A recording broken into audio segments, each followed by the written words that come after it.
So let's talk about Hampton. Oh, Lord. So, I'll let you say whatever you want to say. I'll just tell me about the preaching at the Hampton Ministers and Choir Directors Conference. Well, you know that Hampton is its own special experience. For me, that experience was exacerbated because I was invited November 2019. I was so shocked that they invited me to be the morning preacher that I literally found Dr. Deborah Hagen's number, called her office the next day and said, I think y'all have made a mistake.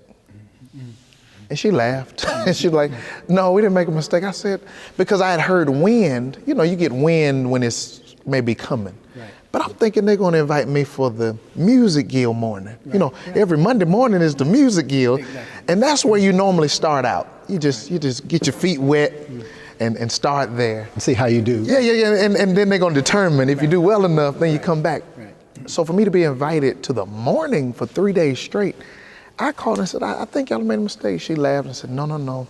We did not make a mistake, Reverend Sharpe. We knew what we were doing. We believe that God has something for you to say to us. So while Dr. Marcus Cosby and I were on to be the 2020 Hampton preachers, we decided to start praying together every Monday night around 9 or 10 o'clock. So we're praying together. And so January goes, and then here comes February. Then here comes March 2020.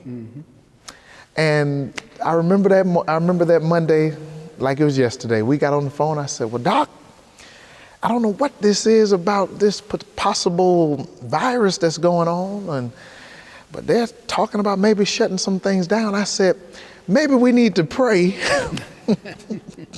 that Hampton will be shut down as well, so we don't have to do this. Right. And we were joking. Right. It really happened.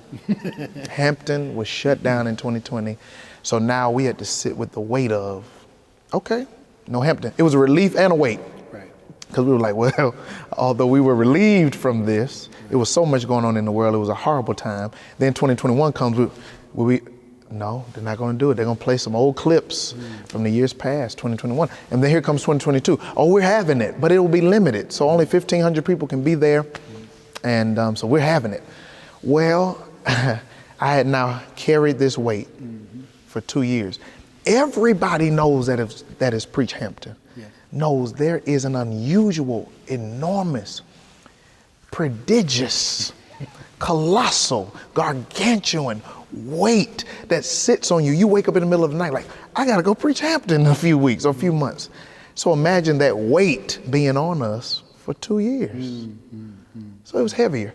I finally get there. I'm like, Lord, give me energy, give me strength, help my mind. I'm in a PhD program now. I'm pastoring a church, trying to get them through, transitioning back into the building. It was just a lot going on. My grandfather dies May 23rd. Hampton is coming in 2 weeks. The week of his funeral, I get COVID. And I'm trying my best to focus on preaching, but I'm literally in the bed the week before. They give me this little experimental pill. They said, this is going to lessen your symptoms. It's going to speed up your recovery.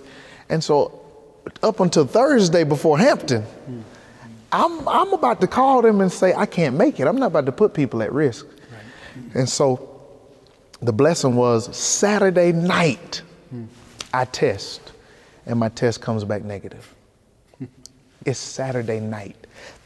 Hampton is remixed in a way because usually morning preacher preaches Tuesday, Wednesday, Thursday. Right. Well, this year, because they abbreviated it, I'm on Monday, Tuesday, Wednesday. Right. Saturday is when I discovered I can even really show up. Right.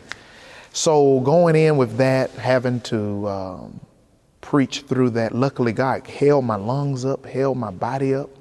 I was so done and exhausted by Wednesday, but the Lord met us there every morning. It was weird. Hampton wasn't as full as it was. A lot of more people were watching online. Right. It was only 1,500 people in the room. Right. And so I did my best.